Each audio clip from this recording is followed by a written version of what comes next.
إن الحمد لله نحمده ونستعينه ونستغفره ونعوذ بالله من شرور أنفسنا ومن سيئات أعمالنا من يهده الله فلا مضل له ومن يضلل فلا هادي له وأشهد أن لا إله إلا الله وحده لا شريك له وأشهد أن محمدا عبده ورسوله أما بعد فإن خير الحديث كتاب الله وخير الهدي هدي محمد صلى الله عليه وسلم وشر الأمور محدثاتها وكل محدثة بدعة وكل بدعة ضلالة وكل ضلالة في النار يا أيها الذين آمنوا اتقوا الله حق تقاته ولا تموتن إلا وأنتم مسلمون يا أيها الناس اتقوا ربكم الذي خلقكم من نفس واحدة وخلق منها زوجها وبث منهما رجالا كثيرا ونساء واتقوا الله الذي تساءلون به والأرحام إن الله كان عليكم رقيبا يا أيها الذين آمنوا اتقوا الله وقولوا قولا سديدا يصلح لكم أعمالكم ويغفر لكم ذنوبكم ومن يطع الله ورسوله فقد فاز فوزا عظيما اللهم صل على محمد وعلى آل محمد كما صليت على إبراهيم وعلى آل إبراهيم إنك حميد مجيد اللهم بارك على محمد وعلى آل محمد كما باركت على إبراهيم وعلى آل إبراهيم إنك حميد مجيد اللهم انفعنا بما علمتنا وعلمنا ما ينفعنا وزدنا علما رب اشرح لي صدري ويسر لي أمري واحلل عقدة من لساني يفقهوا قولي سبحانك لا علم لنا إلا ما علمتنا إنك أنت العليم الحكيم صدق الله العظيم ہر قسم کی حمد و ثنا صرف اور صرف اللہ وحدہ لا شریک کی پاک ذات کے لیے ہے، جو ذات خالق کائنات مالک کائنات رب العالمین داتا اور نجبخش ہے۔ درود و سلام امام الانبیاء سید الانبیاء امام الرسل خاتم النبیین جناب محمد رسول اللہ صلی اللہ علیہ وآلہ وسلم کی پاک ذات کے لیے بخشش اور رحمت کی دعائیں اہل بیت آل رسول صحابہ کرام رضوان اللہ علیہم اجمعین کے لیے۔ حضرات محترم،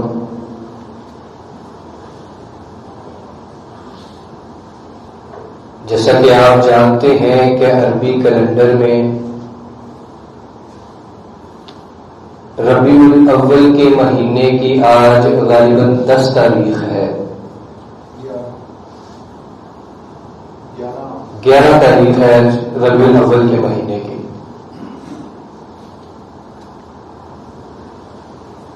یہ وہ مہینے کہ جس کے متعلق جمہور جو مؤرخین ہیں، جو تاریخ لکھنے والے ہیں، ان کے مطابق یہ اس پلانٹ ارتھ کی، اس دنیا کی جو سب سے بہترین شخصیت ہے، میرے اور آپ کے پیر جناب محمد رسول اللہ صلی اللہ علیہ وآلہ وسلم کی پاک ذات کا ولادت کا دن ہے۔ اب ولادت کا دن تو ہمیں معلوم ہے، جو نبی علیہ السلام نے خود بیان کر دیا، سوموار کا دن۔ تعلق ہے ولادت کی تاریخ کا تو اس میں اختلاف ہے. اس میں 12 ربیع الاول کا دن بھی ہے، 9 ربیع الاول کا دن بھی ہے، کچھ معلمین 8 بھی کرتے ہیں. اور عبد القادر جیلانی رحمہ اللہ ان کے مطابق نبی علیہ الصلوۃ والسلام کی ولادت باسال 10 محرم الحرام کو ہوئی.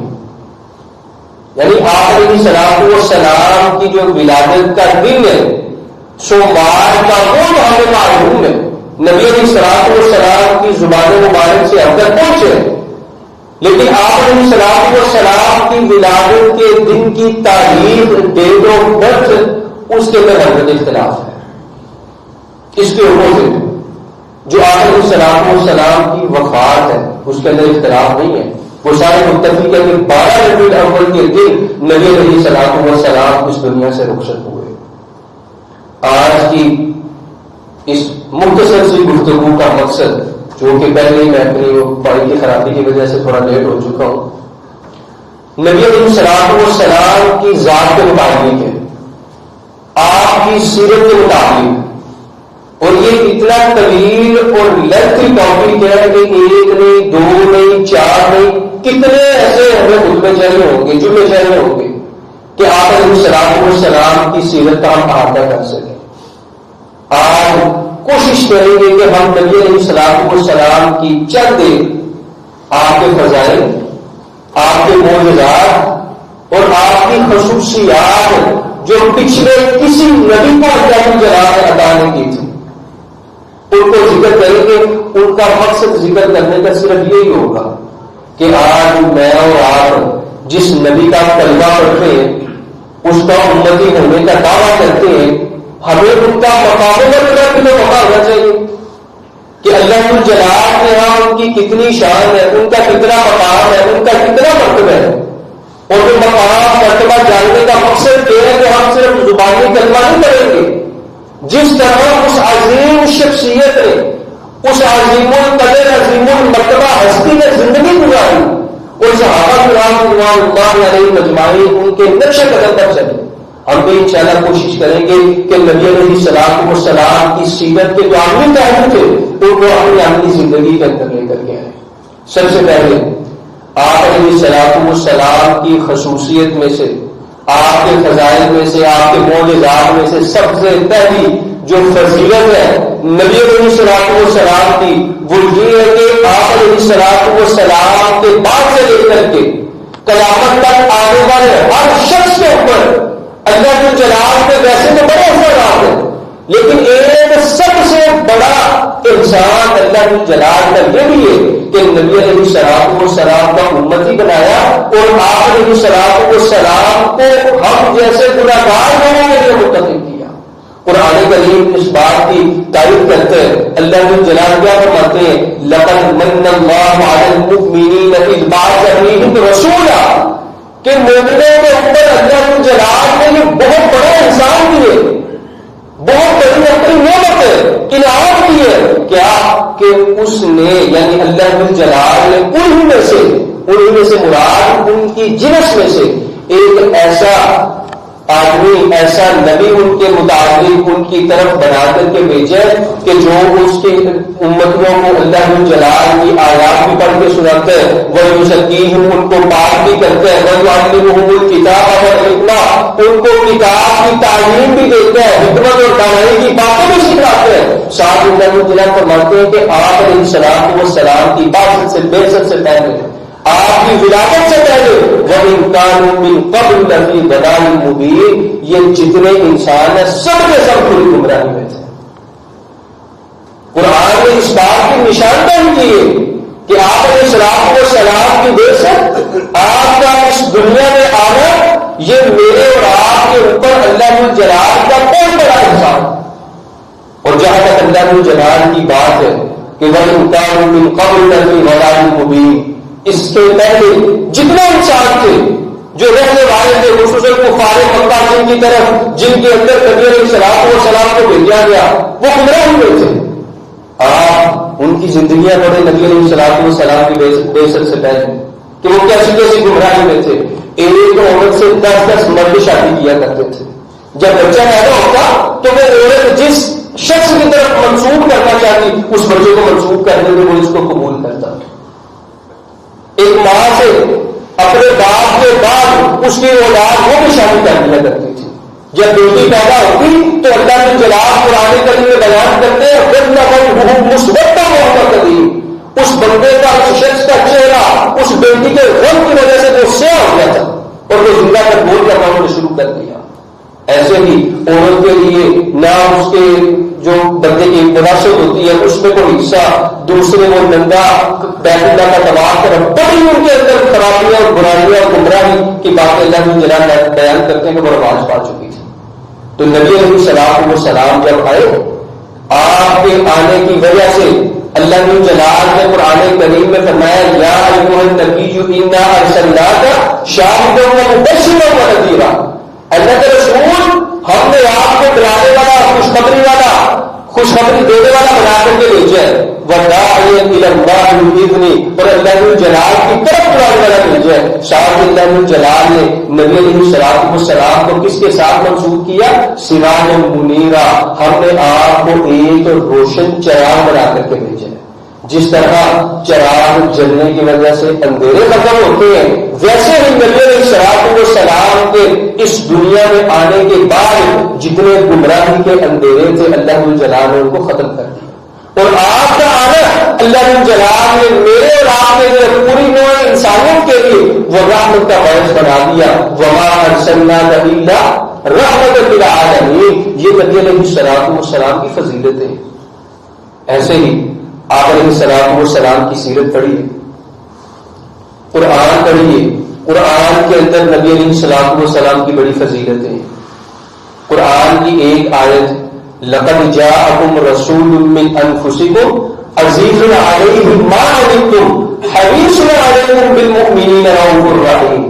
اس ایک آیت کے اندر کتنی ایک آیت کے اندر اللہ جلال نے نبی علیہ السلام کی 4 خصلتوں کو آپ علیہ السلام کی 4 فضائل بیان کی ہیں. سب سے پہلے لقد جاءکم رسول من انفسکم کہ ایسا رسول ہے جو تمہاری شخصیت سے ہے, تمہاری جنس سے ہے. اس کے مطابق نبی علیہ السلام کا دوسرا فرمان قل انما انا بشر, جس میں نبی علیہ السلام کو اللہ جلال نے کہا کہ اللہ کے حبیب آپ خود گواہی دیجیے, اپنی زبان سے کہیے کہ میں تو تمہارے جیسا ہی انسان ہوں. پہلی خصوصیت, پہلی فضیلت یہ اللہ جلال نے اس آیت کے اندر بیان کی. دوسرے نمبر پر اللہ جلال فرماتے ہیں عزیز علیہ ما عنتم. تمہارے اوپر کوئی تکلیف, تمہارے اوپر کوئی مشقت, کوئی مصیبت نبی علیہ السلام کے اوپر بڑی گرا گزرتی ہے. وہ پسند نہیں کرتے کہ دین کے معاملے میں یا دنیاوی معاملے میں تمہارے اوپر کوئی تکلیف یا مصیبت ہے. آپ نبی علیہ السلام کی سیرت پڑھیں. آپ علیہ السلام نے 3 دن نماز تراویح پڑھائی, 4 دن کیوں پڑھائی؟ صحابہ تو بہت جا کر کے بیٹھے ہوئے تھے. اندر امت کا احساس کہ مجھے اس بات کا اندیشہ ہے کہ تمہارے لیے فرض نہ کر رہی ہے. 50 نمازیں فرض ہوئی تھی, کتنی 50 تخفیف کرواتے کتنی رہ گئی؟ 5. وہ بھی اس کے لیے امت کے احساس کے لیے.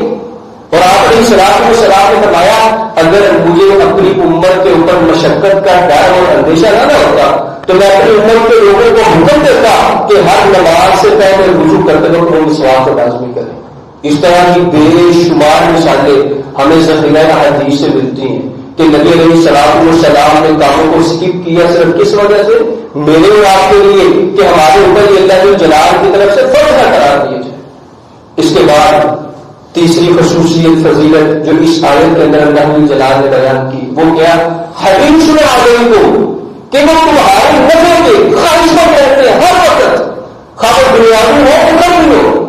اور اس کی نبی علیہ السلام نے مثال دی کہ میری مثال کماسا رجل استوقد نارا, اس آدمی کی طرح کے جو ایک آگ چلائے, فلما اضاءت ما حوله, جب اس آگ کا ارد گرد اس کا ایریا روشن ہو گئے, یعنی آگ اچھے طریقے سے بڑھ گئے. نبی علیہ السلام نے فرمایا دنیا اٹھتے ہوئے پکڑتے یہ جانور اس آگ کی طرف کودنا شروع کرتے اور وہ آدمی ان کو اس آگ سے دور کرے, لیکن وہ ان کے اوپر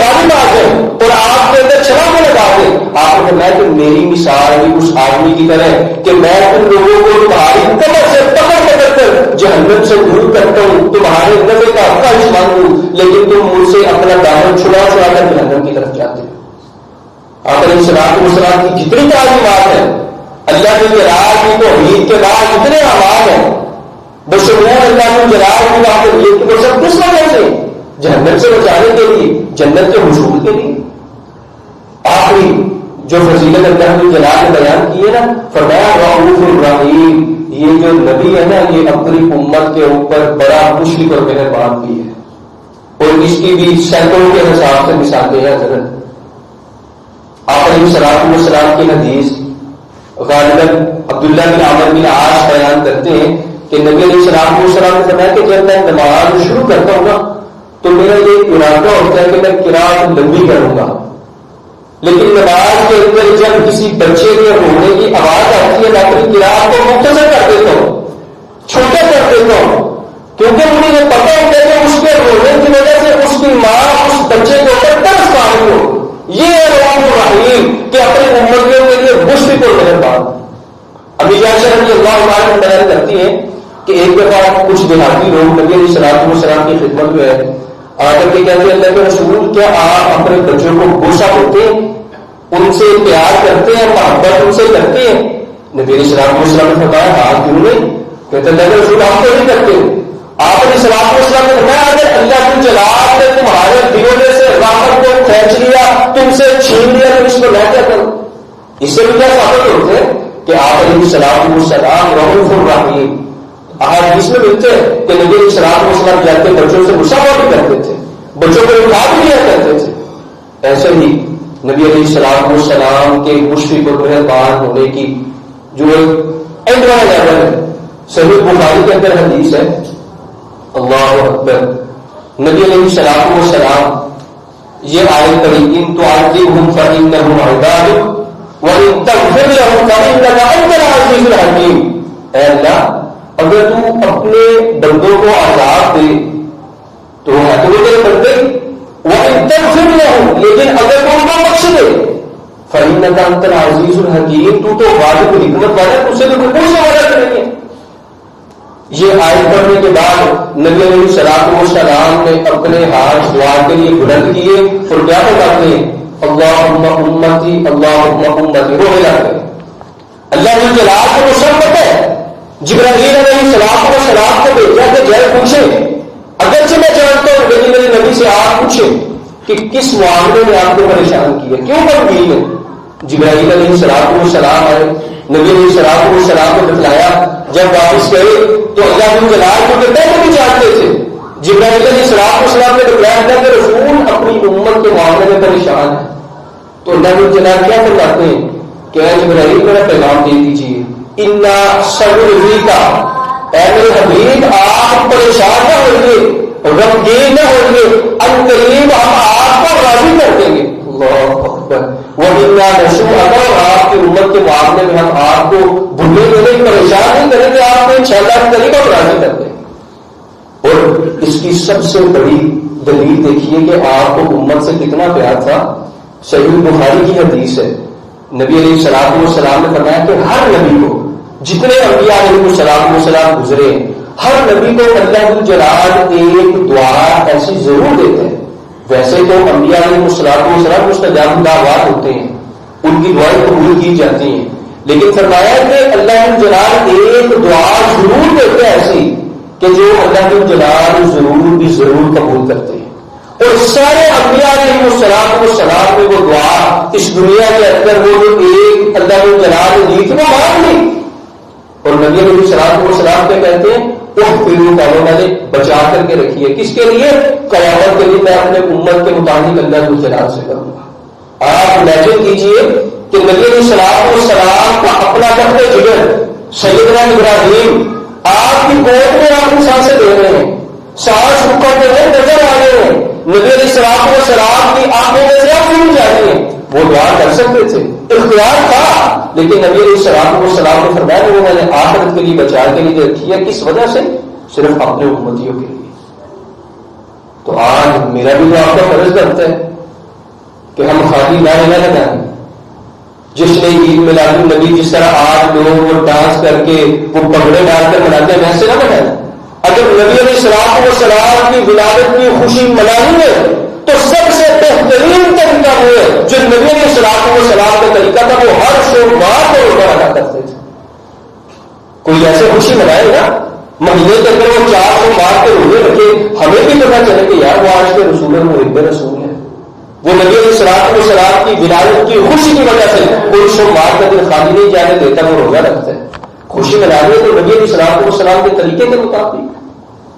اور آپ علیہ السلام کی فضیلت میں سے ایک اور فضیلت وہ بیان کر کے ابھی پھر ہم معجزات میں چلتے ہیں.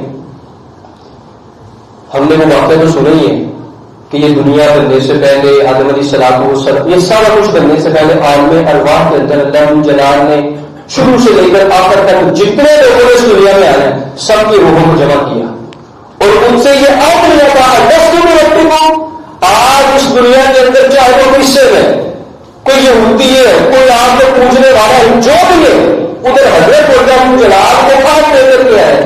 جو اللہ جلال نے پوچھا تھا حضرت تو بیرم بھی کیا میں تمہارا وقت نہیں ہوں, ادھر ہم نے باوازیں بلا کر یک زبان ہو کر کہا تھا بڑا کیوں نہیں اللہ تم نے وہاں بات کر. اور یہ تھی عام لوگوں کی محفل, عام لوگوں سے اللہ جلال نے جو عہد لیا تھا.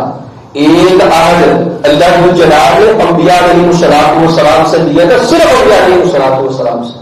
وہ کیا اس کو بھی قرآن میں بیان کیا. وَإِذْ أَخَذَ اللَّهُ مِيثَاقَ النَّبِيِّينَ لَمَا آتَيْتُكُم مِّن كِتَابٍ وَحِكْمَةٍ کہ اے انبیاء علیہ السلام کی جماعت میں نے کل کو تمہیں کتاب بھی دینی ہے, حکمت بھی دینی ہے. لما جاءکم رسول مصدق لما معکم, اگر اس دور کے اندر کے جس دور کے اندر تمہیں حکمت اور کتاب ملی ہوئی ہو, تمہارے پاس کوئی ایسا شخص ہے, ایسا رسول ہے جو تمہاری کتاب کی سچی ہونے کی دعوت دے. قالوا اقررنا, کیا تم اس بات کا اقرار کرتے ہو؟ اقررتم واخذتم على ذلكم اسری, تو سب نے آواز بلند کیا کہا تھا قالوا اقررنا قال فاشهدوا وانا معكم من الشاهدين. یہ بیسیکلی نبی علیہ السلام کے متعلق تھی کہ جتنے انبیاء علیہ السلام اس دنیا کے اندر آئے, اگر کسی کے دور کے اندر بھی نبی علیہ السلام کی ولادت ہوتی, آپ علیہ السلام کی ولادت باسعادت کا دن آتا, تو اللہ جلال نے حضرت آمنہ کے اندر یہ عہد لے لیا تھا. اس نبی کی شریعت کا چھوڑ اس کے مطابق ڈیوٹی کیا تھی, ذمہ داری کیا تھی کہ وہ نبی علیہ السلام کے ہاتھ کے اوپر بیعت کرے. یہ علیہ السلام کی فضیلت ہے. اس طرح کی بے شمار فضیلتیں قرآن کریم میں نبی علیہ السلام کے متعلق بڑی پڑی. اور معجزات کو بندہ کتنا چاہیے نا, وہ ایک طویل عرصہ چاہیے. نبی علیہ السلام کے جتنے چھوٹے بڑے معجزات ہیں ان ڈیپتھ جا کے اگر بندہ دیکھنا چاہتے ہیں, اور وہ معجزات میں جو سب سے بڑا معجزہ ہے نا وہ یہ کتاب قرآن کریم کا معجزہ ہے. سب سے بڑا معجزہ اللہ جلال نے 1450 سال پہلے دعویٰ کیا تھا کل اجتماعت الانس والجن, کیا پیارے حبیب آپ ان کو کہیے کہ سارے جن اور انس تم جمع ہو جاؤ, لا یأتون بمثلہ, تم تا قیامت اس قرآن جیسی ایک سورت بھی نہیں لا سکتے. اس آیت کی دعوت کے درمیان فرماتے ہیں وَلَوْ كَانَ بَعْضُهُمْ لِبَعْضٍ ظَهِيرًا, اگر تمام جن و انس ایک دوسرے کے معاون بھی بن جائے, سارے اطباء, سارے وہ فصیح اور بلیغ سب اکٹھے ہو گئے, اللہ تعالیٰ فرماتے ہیں کہ یہ میرا چیلنج ہے کہ یہ اتنی فصیح اور بلیغ کتاب ہے, ظاہر سی بات ہے یہ الفاظ کا انتخاب نے کی ہے. فرمایا کہ یہ اتنی لیول کی کتاب ہے, اس میں جو زبان استعمال ہوئی اللہ کے رسول آپ سب کو چیلنج کیجیے کہ تا قیامت تم اس جیسی مثل نہیں لا سکتے. سب سے بڑا اللہ جلال کا معجزہ یہ ہے قرآن کریم جو نبی علیہ السلام کو دیا. اس کے بعد بے شمار معجزات نبوت کے بعد آپ علیہ السلام کو دیے. نبوت سے پہلے بھی آپ کی زندگی بڑی ہے, نبوت سے پہلے بھی اللہ جلال کے اور جو لوگ ادھر رہتے تھے ان کے ہر طرح چیز تھے. آپ علیہ السلام حضرت انس بن مالک یا عبداللہ بن عامر بن عاص بیان کرتے ہیں رضی اللہ تعالیٰ عنہ, ایک دفعہ ہم مسجد نبوی اور ایک بازار ہوتا تھا مدینہ میں جس کا نام ہوتا تھا الزہرا, کہتے ہیں ان دونوں کے قریب ہم موجود تھے، کوئی جگہ تھی، نماز کا وقت تھا، پانی کی قلت تھی، پانی موجود نہیں تھا۔ نبی علیہ السلام کو بتلایا کہ اللہ کے رسول پانی نہیں ہے، یہ صرف تھوڑا سا پانی ہے جس سے بمشکل ایک یا 2 افراد وضو کر سکتے ہیں۔ راوی بیان کرتے ہیں کہ آپ علیہ السلام نے وہ پانی والا برتن منگوایا اور اس میں آپ علیہ السلام نے اپنا ہاتھ مبارک رکھا۔ ہم نے اپنے آنکھوں سے دیکھا کہ ایسے تھا جیسے نبی علیہ السلام کی انگلیوں سے کوئی چشمہ پھوٹ رہا ہو۔ اللہ اکبر۔ اور وہ بیان کرتے ہیں کہ اس دن ہم 300 افراد تھے، ہم سب نے وضو بھی کیا، پانی بھی پی کیا، لیکن نبی علیہ السلام کے ہاتھ سے نکلنے والا جو پانی تھا وہ تب بھی ختم نہیں تھا۔ یہ علیہ السلام کا معجزہ تھا۔ ایسے ہی صلح حدیبیہ جب ہوا، معاہدہ لکھا گیا، تاکہ اللہ کی جلال نے معجزات دکھلائے۔ نبی علیہ السلام نماز کے لیے وضو کر رہے ہیں، صحابہ کرام پریشانی کی حالت میں آپ علیہ السلام کے پاس گئے، ان کے تاثرات دیکھ کے آپ علیہ السلام نے پوچھا کیا لوگوں کو کیا ہو گیا؟ اللہ کے رسول پانی موجود نہیں ہے، پانی صرف وہ ہے جو آپ کو مہیا کر دیا گیا، جو آپ کے سامنے ہے۔ اللہ اکبر۔ حضرت جابر رضی اللہ تعالیٰ نے بیان کرتے کہ نبی علیہ السلام نے سارے اصحاب کو اکٹھا کیا اور اس پانی کے اندر ہاتھ رکھا۔ اللہ جلال کی وجہ سے، اللہ جلال کے حکم کی وجہ سے وہ پانی اتنا وقت مقدار میں تھا، نبی علیہ السلام کی ہاتھوں سے، انگلیوں سے نکلنے والا چشمہ وہ اتنا پانی ان سے باہر کہ ہم سب نے اس دن اللہ کے حضور وضو بھی کیا اور اپنی مشقیں بھی، اور نبی علیہ السلام بھی اس پانی سے بھری، لیکن وہ پانی پھر بھی ختم نہیں ہوا۔ قتادہ جو اس حدیث کے راوی ہیں وہ بیان کرتے ہیں کہ میں نے حضرت جابر سے پوچھا رضی اللہ تعالیٰ عنہ کہ آپ اس دن کتنے افراد تھے؟ تو وہ کہتے ہیں کہ اگر ہم اس دن 1,00,000 بھی ہوتے تو وہ پانی تب بھی ختم نہ ہوتا جب کہ ہم شروع ہو جاتی کے وقت 1400 یا 1500 افراد تھے۔ آپ امیجن کر سکتے ہیں کہ نبی علیہ السلام کی برکت کی وجہ سے اللہ کے جلال نے جو امپوسیبل چیزیں تھیں ان کو بھی پاسبل کیا ہوا تھا۔ ایسے ہی جب وہ غزوہ خندق ہوا نا، خوراک کی بڑی قلت تھی۔ غزوہ خندق ایک ایسا غزوہ تھا جو مسلمانوں کے لیے سب سے پہلا اور بڑا غزوہ، جس کے اندر مکہ کے قبائل بھی، یہودی بھی ان کے ساتھ شامل تھے، یعنی سارے قبائل اکٹھے ہو کر کے آئے سے کس وجہ سے؟ مسلمانوں کا نام آج ہم سفر حیثیت سے مٹا دیں گے۔ اور خوراک کی شدید قلت، کھانے کے لیے کچھ نہیں ہے۔ جو صحابی دن رات محنت کر کے خندق کھود رہے تھے بغیر کسی معاوضے کے، صرف اللہ اور اس کے رسول کی رضا کے لیے، صحابہ نبی علیہ السلام کے پاس آئے، آخر میں اللہ کے رسول بھوک کے مارے جان نکلی جا رہی ہے، اندر پتھر پڑنے لگے پیٹوں کے اوپر۔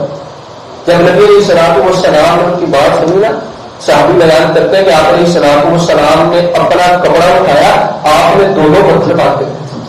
اللہ، اس طرح کی کیفیت تھی صحابہ کرام رضوان اللہ علیہم اجمعین کی۔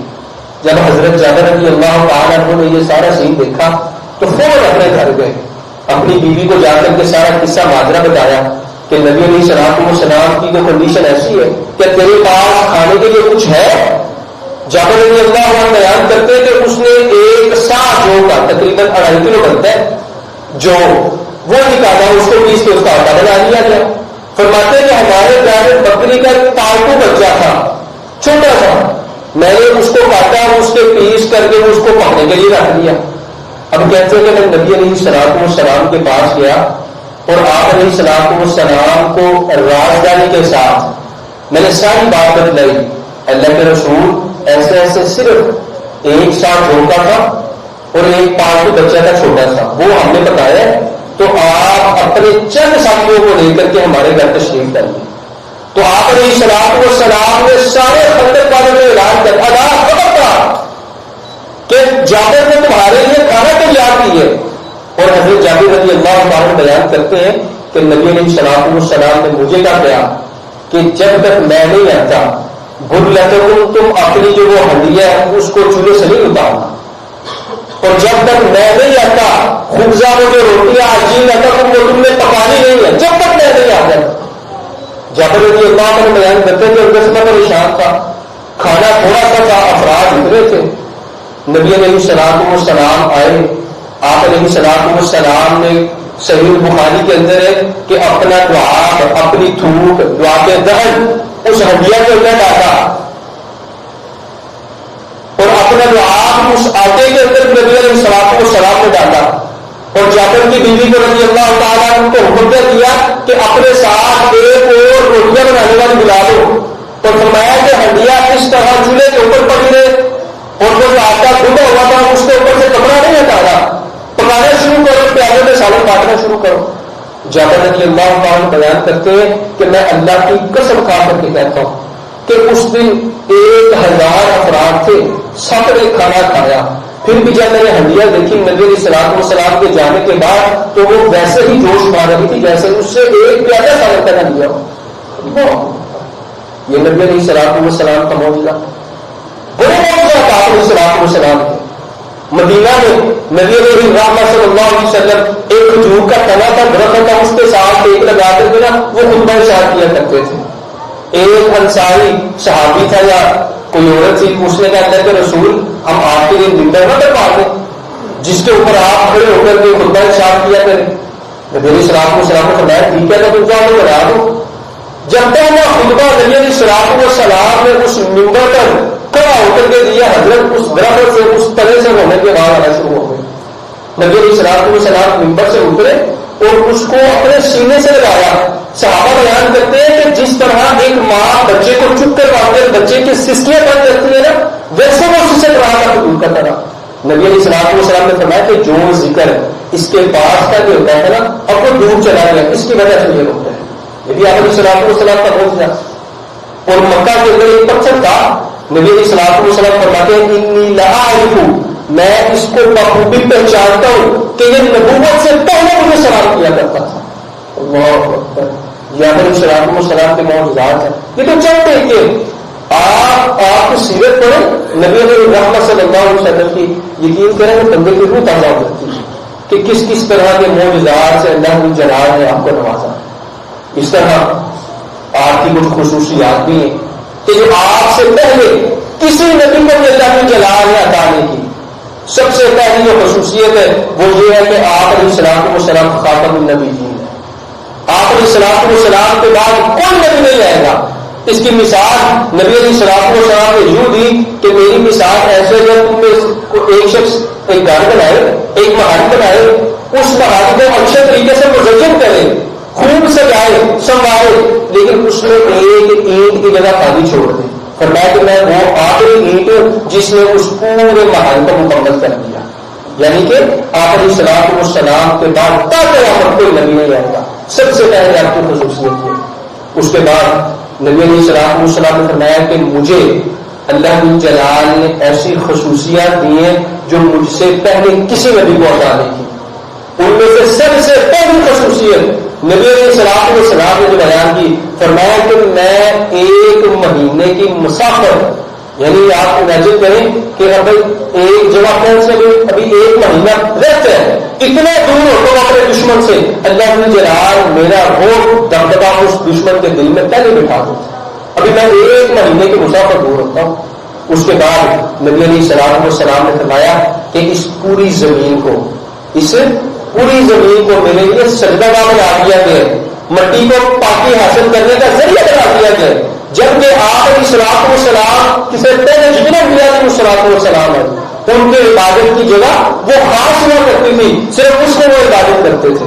لیکن نبی علیہ السلام کو خصوصیت کیا دی گئی؟ اب وہ کوئی بندہ جہاز میں ہے، کوئی کشتی کے اندر، پہلی جہاز کے اندر، سمندروں میں ہے، جنگلات میں ہے، سفر میں ہے، جہاں کہیں بھی ہے، اللہ کی جلال کی عبادت جہاں کہیں بھی کر سکتا ہے، سوائے چند ایک جگہوں کے جن کا نبی علیہ السلام نے ان کو مستثنیٰ کیا۔ یہ نبی علیہ السلام کی خصوصیت ہے۔ اس کے بعد آپ علیہ السلام نے فرمایا کہ جو غنیمت کا مال ہے نا، مسلمانوں کی کفار کی جب جنگیں ہوا کرتی تھی، کفار ہار جاتے تھے، شکست ہوتی تھی، مال چھوڑ کر بھاگ جاتے تھے، اسے کہتے ہیں مال غنیمت۔ فرمایا کہ مجھ سے پہلے کسی نبی کے لیے مال غنیمت حلال نہیں تھا۔ ان کا معاملہ کیا ہوتا کہ مال غنیمت کو ایک جگہ جمع کیا جاتا، اللہ کی جلال کی طرف سے آگ آ کے اسے جلا دیتی، لیکن نبی علیہ السلام کے لیے اللہ کی جلال نے آگ کو یہ خصوصیت دی، فرمایا کہ میرے لیے میری اللہ جلال نے غنیمت کا مال بھی حلال کیا۔ اس کے بعد نبی علیہ السلام نے فرمایا کہ کل قیامت کو دی اللہ جلال سب سے پہلے شفاعت کرنے کی اجازت اگر کسی کو دے گا تو وہ صرف میں ہوں۔ نبی علیہ السلام کی یہ خصوصیات ہے جو آپ سے پہلے کسی نبی کو عطا نہیں تھی۔ اور جہاں تک آپ علیہ السلام کی اخروی زندگی جو ہے، جو بندے کے مرنے کے بعد کی محشر کے میدان کی خصوصیات ہیں، جہاں آپ علیہ السلام کو حوض کوثر بھی دیا جائے گا، جہاں نبی علیہ السلام کے لیے سب سے پہلے جنت کا دروازہ بھی کھولا جائے گا، وہاں حضرت اس غم والے دن کے اندر، اس ایک بڑے بے چینی والے دن کے اندر سب کے کام آنے والی جو شخصیت ہوگی سب سے پہلے وہ نبی علیہ السلام کی ہوگی۔ آپ علیہ السلام نے فرمایا کہ اس دن حالات ایسے ہوں گے کہ ہر بندہ بے چین، ہر بندہ اضطرابی کیفیت کے اندر، اس کو اپنے اپنی فکر لاحق لگی ہوگی کہ حساب ہو جائے گا۔ سارے ایک دوسرے کو کہہ رہے ہوتے کہ کیا آپ ہماری کیفیت نہیں دیکھتے، اللہ کو جلال سے کہ اس کے حساب شروع کریں۔ سب اکٹھے ہو کر کے جائیں گے آدم علیہ السلام کے پاس کہ آپ ایک ایسے شخص ہیں کہ جن کو اللہ جلال نے اپنے ہاتھ سے بنایا ہے، آپ ہم سب کے باپ ہیں، کیا آپ ہماری کیفیت کو نہیں دیکھ رہے؟ آپ اللہ جلال کے پاس جائیں، سفارش کریں، حساب کتاب شروع کروائیں۔ تو آدم علیہ السلام کیا کہیں گے کہ میرا رب آج اتنا غصے میں ہے، اتنا غضبناک ہے کہ نہ اس سے پہلے کبھی ہوا نہ اس کے بعد کبھی ہوگا۔ نفسی آج تو مجھے صرف اپنی فکر لاحق ہے کیونکہ میں نے غلطی کی ہے، اللہ جلال نے درخت کے قریب جانے سے منع کیا تھا، میں جا کے اس کا پھل کھا ہوں، تم کسی اور کے پاس ہو، تم نوح علیہ السلام کے پاس ہو۔ وہ سارے اکٹھے ہو کر کے نوح علیہ السلام کے پاس کہ آپ کو ایسی ذات ہے جو اس پلانٹ ارتھ کے اوپر اس دنیا کے اوپر سب سے پہلے اللہ کے رسول ہیں، آپ ہماری کیفیت نہیں دیکھ رہے کہ کیا حالت ہے ہماری کتنی بے چینی ہے، آپ جائیں اللہ جلال کے پاس۔ تو وہ کیا کہیں گے میں نے تو اپنی امت کے لیے بغوا کی تھی، میں اللہ کے حضور نہیں جاؤں گا، میرا رب تو اتنا غضبناک ہے کہ نہ آج سے پہلے اتنا غصے میں کبھی آئے آج کے بعد ہے۔ اللہ جلال کی کیفیت تو یہ، تو لہٰذا میں نہیں جاؤں گا، نفسی وہ حضرت اس کے بعد ابراہیم علیہ السلام کے پاس بھی گئے کہ آپ کو اللہ نے خلیل اللہ اپنا دوست کا ہے، سجن کا ہے، بیٹی کا ہے، آپ جائیں، ان کی طرف سے بھی انکار۔ موسیٰ علیہ السلام کے پاس جائیں گے کہ آپ کو ایسی شخصیت ہے کلیم اللہ جسے اللہ جلال نے کلام کی ہے، ان کی طرف سے بھی انکار ہے۔ عیسیٰ علیہ السلام کے پاس جائیں گے، ان کی طرف سے بھی انکار ہے۔ سب کا جواب کیا ہوگا کہ اللہ جلال آج اتنے غصے میں ہے، اللہ جلال آج اتنے جلال میں ہے کہ نہ آج سے پہلے کبھی تھا نہ آج کے بعد کبھی ہوگا، آج تو صرف ہمیں اپنی فکر لاحق ہے۔ نبی علیہ السلام نے فرمایا کہ پھر وہ سارے اکٹھے ہو کر کے میرے پاس ہیں۔ اللہ اکبر، یہ حضرت امت کا وقت نبی علیہ السلام کو اس دنیا میں بھی چین نہیں تھا دیتا۔ فرمایا کہ سارے کے سارے اکٹھے ہو کر کے میرے پاس آئیں گے اور میں ان کے ساتھ چل پڑوں گا، اللہ کی بارگاہ میں جا کر کے اللہ کے سامنے سجدے میں گروں گا، اللہ کے سامنے اپنا سر کو رکھوں گا۔ نبی علیہ الرحمۃ صلی اللہ علیہ وسلم بیان کرتے ہیں کہ اللہ جلال پھر میرا شرح صدر کرے گا، سینہ کھول دے گا اور میرے دل کے اندر ایسے ایسے الفاظ اپنی جو تمہید ہے، اپنی جو تسبیح ہے، ایسے ایسے الفاظ الہام کرے گا جو مجھ سے پہلے اللہ جلال نے کسی کو نہیں دیے ہوں۔ میں ان الفاظ کے ذریعے سے اللہ جلال کی بڑائی بیان کروں گا۔ پھر اللہ جلال کیا کریں گے، ارفع رأسک، اے محمد صلی اللہ علیہ وسلم اٹھائیے، اپنا سر اٹھائیے، سر آپ سوال کیجیے تو آپ کو دیا جائے گا، وہ اس کا آپ سفارش کیجیے تو شفا آپ کی سفارش قبول کی جائے گی۔ وہ سارے انبیاء جس دن سب کو اپنی اپنی پڑے گی، جس کے مطابق قرآن کہتے ہیں کہ یوم یفر المرء من اخیہ، اس دنیا کے اندر ایک دوسرے کے اوپر جان دینے والی بھائی بھائی سے فرار ہوگا، وہ صاحب اللہ کی معافی، ہر بھائی اپنے بھائی سے جدا، نہ خاوند اپنی بیوی کے کام، نہ بیوی اپنی خاوند کے کام۔ ایون کہ جو سب سے زیادہ محبت کرنے والے ہوتے ہیں انسان سے اس کے والدین، قرآن تو کہتے ہیں کہ وہ بھی اس دن ایک دوسرے سے فرار حاصل کر رہے ہوں گے، کوئی کسی کی طرف دیکھے گا نہیں، سب کو اپنی اپنی پڑی ہوگی۔